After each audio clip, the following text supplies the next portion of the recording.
Usually when we think about capturing a memory, it's this incredibly subjective, fluid thing, right? Like you remember a summer afternoon and your brain paints it with this golden glow, blurring out the details you don't care about or amplifying the things you do. Oh, for sure. Human memory is notorious for being an unreliable narrator. We alter the past, every single time we pull it up to look at it. Exactly. But then you introduce a mechanical device into the equation, a box that simply opens its eye for a fraction of a second and traps the light exactly as it was in that very instant. Right. And suddenly we're not just relying on the murky waters of memory anymore. We are actually recording visual truth. It is, the absolute definition of an objective shift in human history. We went from interpreting the world through memory and paint to physically capturing the actual photons bouncing off of it. It's wild to think about. And at its core, whether it's a 100-year-old brass antique or, the sleek glass rectangle in your pocket, every single camera you have ever seen is basically just a dark box. Yeah, just a dark box. A dark box that lets a controlled amount of light hit a sensitive surface. So, for today's deep dive, we are decoding the actual magic behind that click you make every day. I love this topic because the camera really represents a perfect intersection of so many different scientific disciplines over time. How so? Well, it starts with pure physics, right? Understand how light travels and bends.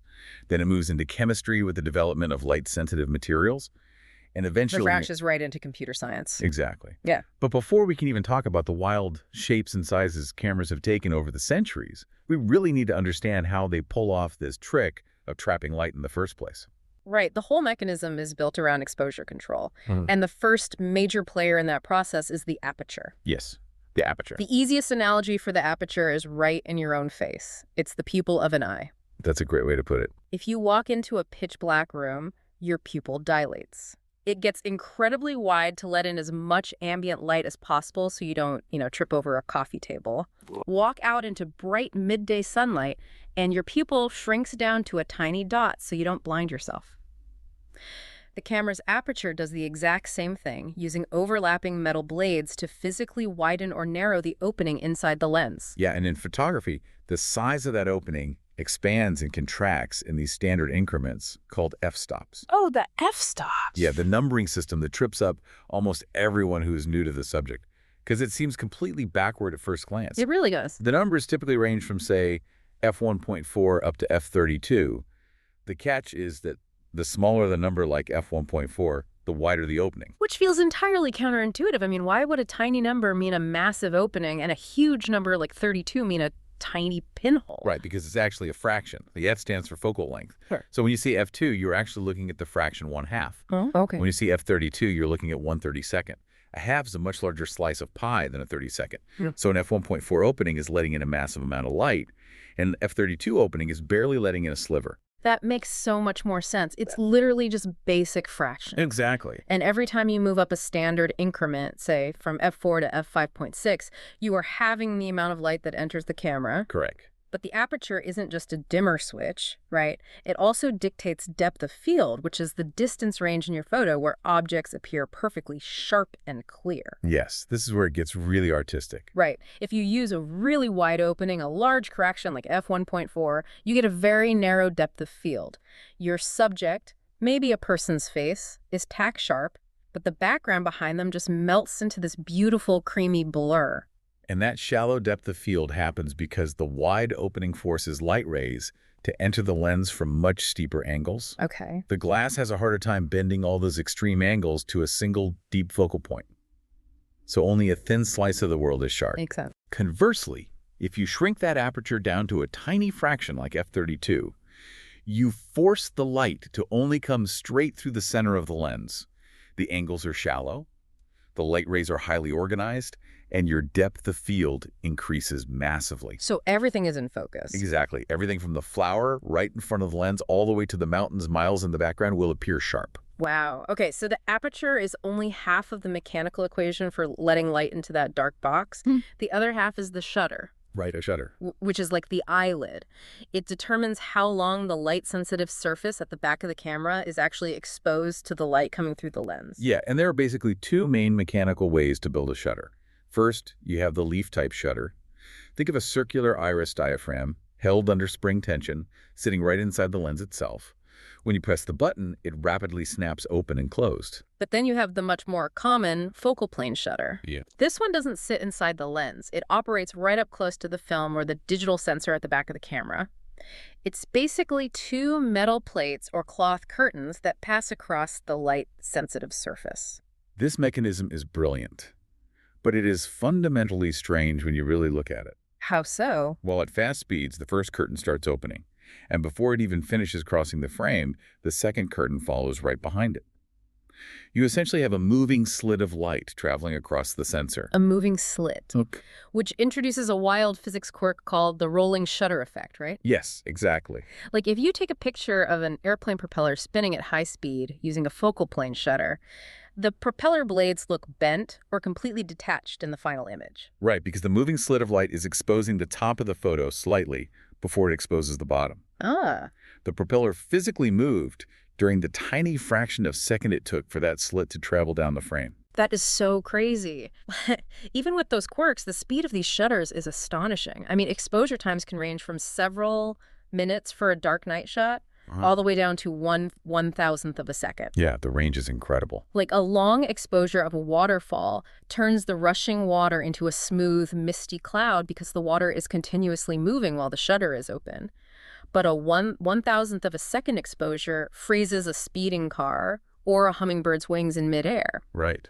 But wait, I have a practical question here. If I want to freeze a fast-moving object, I need that super fast shutter. But if the shutter is barely open, Because you just cut your incoming light in half with the faster shutter speed, you must compensate by doubling the size of the aperture opening, moving down exactly one f-stop fraction. oh, I see. Yeah, if you have the time, but double the opening, the exact same volume of light hits the sensor. It perfectly balances out, and modern cameras do a lot of this heavy lifting for us using built-in light meters. The source material mentions through the lens, or TTL metering. Yeah, TTL standard now. Inside the camera, a panel of light-sensitive semiconductors measures the light coming in through the lens in real time. The camera's microprocessor looks at the scene and averages all the light and dark areas out to a specific deckline, which is 18% middle gray. And that specific percentage is fascinating. Yeah. Camera engineers needed a universal baseline to tell the light meter what a normal exposure should look like. Why 18% though? Studies of the physical world showed that if you take a typical landscape, like a mix of bright sky, dark shadows, green foliage, human skin tones, and you just blend it all together into a mush, the scene reflects roughly 18% of the light hitting it. Wow. So the camera basically just assumes whatever you are pointing it at averages out to 18% gray. Which explains why taking a photo of a snowy landscape can be so frustrating. Oh, absolutely. The camera looks at all that blinding white snow, assumes the world is far too bright, and automatically darkens the exposure to drag it back down to 18% gray. You end up with a picture of dull gray snow unless you manually overwrite it. It's a perfect example of the machine blindly following its physical programming. Exactly. But, getting the exact right amount of light into the box doesn't matter if the light is just recording a bright, blurry blob. The light needs to be organized. Right. And that brings us to the optical precision of lenses. A camera lens is almost never just a single curved piece of glass. It is a complex assembly of multiple optical elements meticulously shaped to bend the light rays so they converge perfectly on the film plane. Because light is incredibly messy. Extremely messy. If you just used a simple magnifying glass, you'd get severe optical distortions. Like chromatic aberration. Exactly. Chromatic aberration is basically a failure of the lens to focus all the colors of light at the exact same point. Okay. Different color wavelengths travel at different speeds through glass, meaning they bend at different angles. Blue light bends sharper than red light. And what happens if you don't fix that? Without correction, you end up with weird, glowing purple and green color fringes around the edges of objects in your photo. Oh, I've definitely seen that in cheap cameras. So camera engineers design multiple internal lens elements made of different types of glass to deliberately cancel out those physical distortions. You force the blue light to bend back and meet the red light. Exactly. It's an optical puzzle. And there are two broad categories of lenses we should talk about here: zoom lenses and prime lenses. Right. Zoom lenses let you twist the barrel, physically moving the internal glass elements back and forth to change the focal length. You can zoom in on a subject from across the street without taking a single step forward. Very convenient. But prime lenses have a fixed focal length. They don't zoom at all. You have to basically zoom with your feet by physically walking closer to or further from your subject. Now, you might wonder why anyone would intentionally buy a lens that forces them to walk back and forth instead of just twisting a dial. Yeah, it seems like a downgrade. The answer is optical superiority. Because a zoom lens has to manage all those moving parts and varied focal length, it has to make optical compromises. A prime lens is engineered to do exactly one thing at one focal length. So it's specialized. Exactly. The image quality is vastly superior. They're sharper, and crucially, they can open their apertures much wider, making their low-light performance absolutely stellar. Okay, so we have this incredible multi-element lens focusing the light onto the back of the camera. But catching a perfectly lit, sharply focused image is completely useless if the photographer accidentally points the lens at the wrong thing. Which used to happen a lot. Right. And that introduces the engineering nightmare of the viewfinder. Historically, viewfinders suffered from a deeply frustrating physical limitation called parallax error. Parallax error happens because there is a physical misalignment between what the little viewing window sees and what the actual taking lens captures. On older cameras, you'd look through a small glass square on the top left of the camera body, but the lens taking the photo was sitting dead center. Right. To understand how annoying this is, try holding your finger right in front of your nose. Close your left eye and look at the background behind your finger. Now, open your left eye and close your right eye. The background completely shifts. Yep. The viewing angles are physically offset. If you're photographing a mountain range miles away, that slight offset doesn't really matter. But if you're taking a close-up portrait of a friend from 2 feet away, what looks perfectly centered in your top left viewfinder might result in chopping the top of your friend's head off in the final picture because the actual lens is positioned lower down. That sounds infuriating. It was. That parallax problem was so disruptive that it drove entire eras of camera engineering.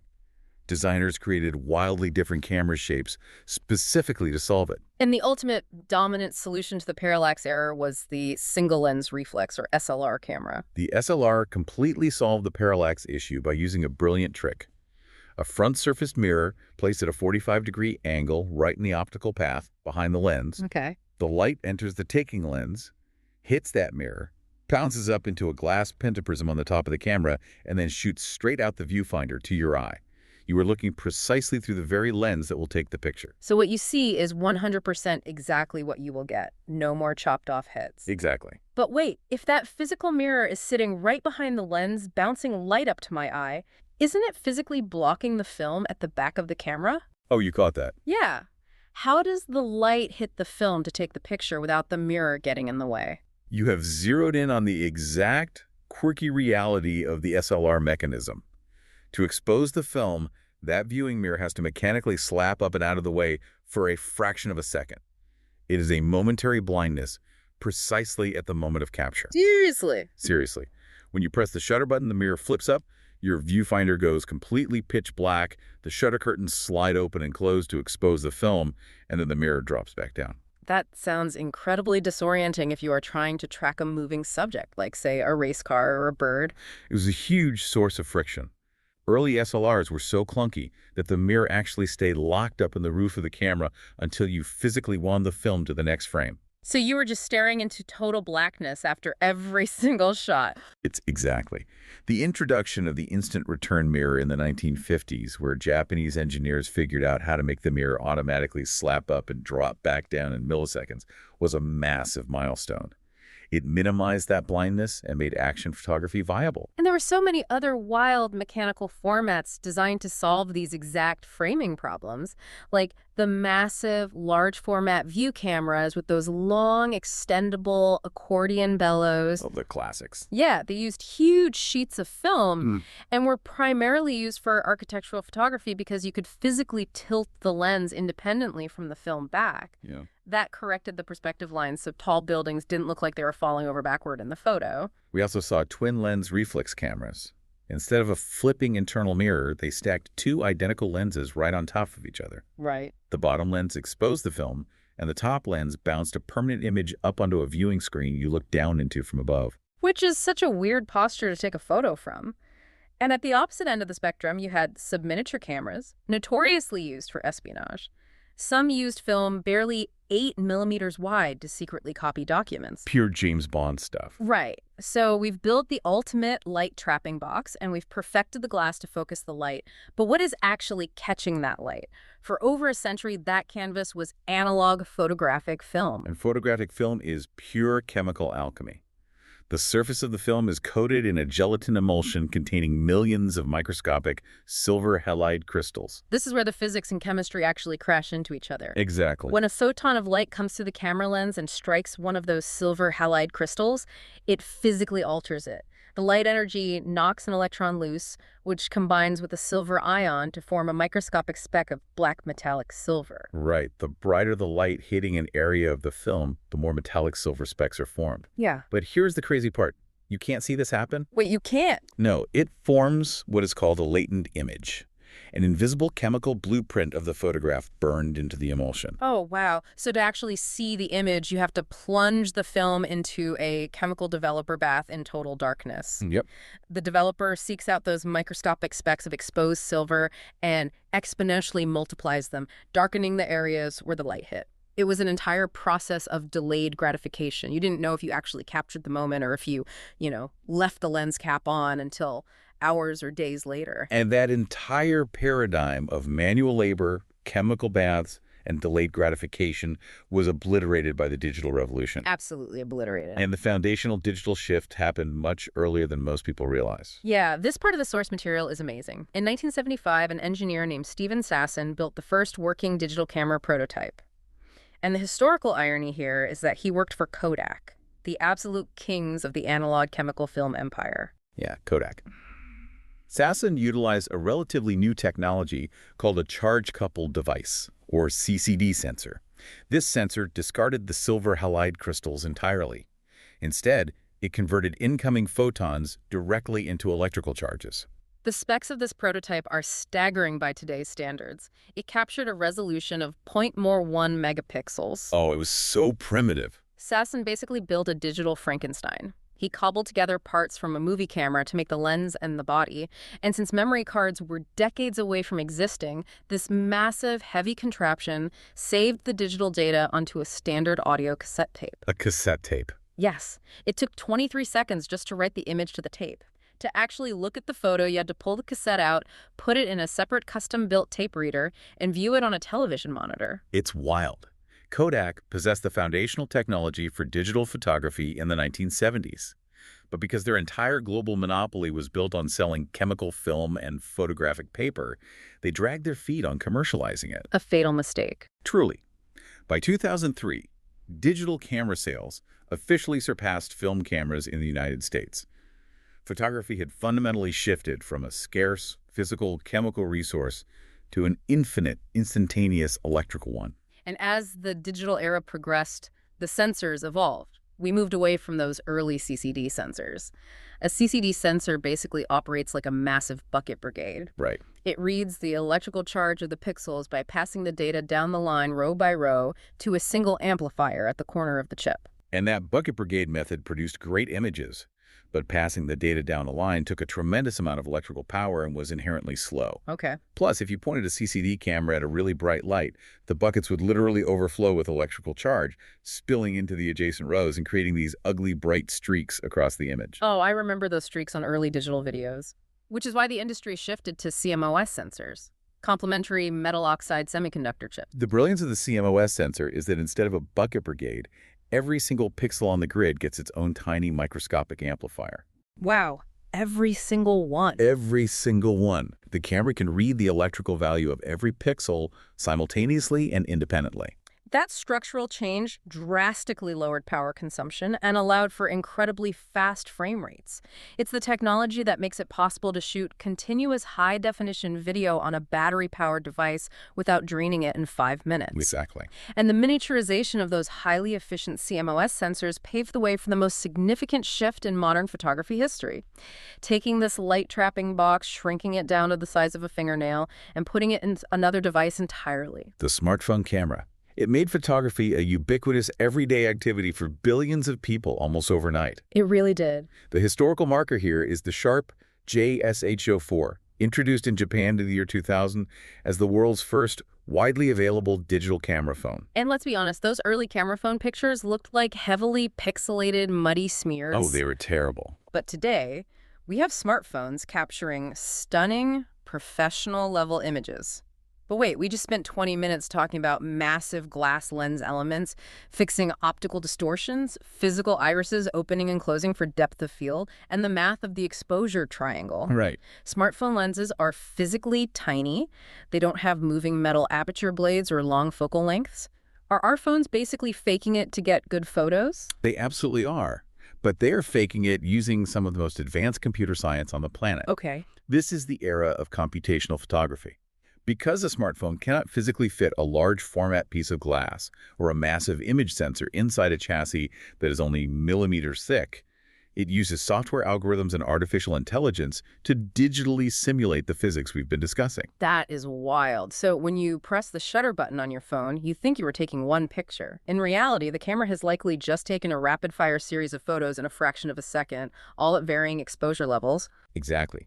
It captures the really dark details, the perfectly lit middle details, and the super bright details simultaneously. Which is high dynamic range, or HDR. Right. The phone's processor instantly analyzes all those frames and physically stitches the best exposed pixels together to create an image that a traditional mechanical camera would deeply struggle to capture in a single shot. Your phone also uses complex AI depth sensing. Remember how a wide f1.4 aperture creates that beautiful, creamy, blurred background because of how the thick glass bends the light? Yes. A tiny phone lens physically cannot achieve that shallow depth of field on its own. Everything from the subject to the background should be perfectly sharp. So the software maps out the scene in 3 dimensions. Okay. It uses machine learning to recognize the edges of a human face or a pet, digitally cuts the subject out like a pair of scissors, and then artificially applies a mathematical blur filter to the background pixels to simulate the physics of a large, expensive prime lens. It's all just math. Just math. Add in optical image stabilization, where tiny electromagnets literally float the lens to counteract the microscopic shaking of your hands in low light. And you realize you aren't really holding a camera anymore. You are holding a supercomputer that happens to have a lens attached to it. It is genuinely mind-blowing. We've gone from standing under a dark cloth behind a wooden box on a tripod relying on chemical alchemy to bouncing light off instant return mirrors to solve parallax errors, Right. all the way to a Kodak engineer building a Frankenstein cassette tape prototype.